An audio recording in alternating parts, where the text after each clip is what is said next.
engagement dans le cadre de la lutte pour la souveraineté de l'espace AES ainsi que pour la refondation donc, de notre pays. Parce qu'évidemment, nous assistons ces derniers temps à des attaques dans notre espace qui sont inadmissibles et qu'il ne faut pas que la jeunesse estime que nous sommes en période de paix.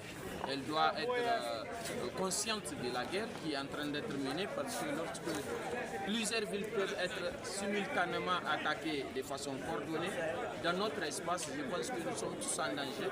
Et il faut que nous l'expliquions et que nous réexpliquions à l'ensemble de la jeunesse et que nous sachions ce qui nous attend. Nous sommes appelés à une mobilisation générale qui a été décrétée par le président de la République, chef de l'État, et nous devrons comprendre que cela a besoin de nos personnes, tant sur le plan intellectuel, sur le plan physique, ainsi que sur le plan scientifique, parce qu'un étudiant aussi a des capacités scientifiques qui peuvent nous permettre quand même de répondre à certains besoins sur ce plan-là.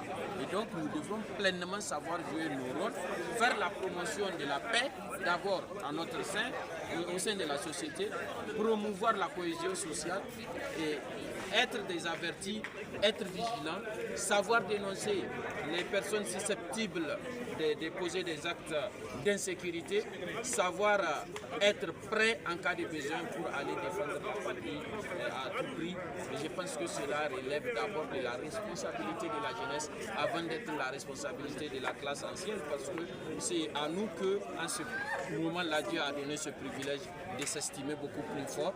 Donc c'est nous qui pouvons quand même lutter beaucoup plus. Donc nous sommes tenus de nous assumer parce que la guerre, quand elle arrive, que vous la faites ou pas, elle va vous faire. Alors, la presse a toujours été aux côtés de l'ENU. Nous n'avons jamais exclu, sauf pour quelques activités qui sont considérées comme internes, qui ne sont pas de nature à rendre public. Et nous le faisons peut-être sans appeler les médias.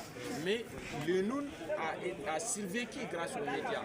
Et donc, nous ne pouvons pas faire une telle activité sans pour autant inviter les médias. Et nous pensons que les canaux les plus officiels, parce que nous combattons aussi la désinformation, et donc nous ne pouvons pas laisser une information fuiter de toutes parts et que les médias prennent cette information souvent comme argent comptant, sans savoir que ce n'est pas vrai. Mais quand ils sont invités là, ils voient le contenu et la teneur de l'activité. Je pense qu'ils accompagnent pleinement et utiliser les médias comme moyen d'information nous amènera en tout cas à éviter les campagnes de désinformation et des fausses informations qui fuitent. Donc je pense bien que tout celui qui est sérieux, il doit travailler avec des organes qui sont sérieux.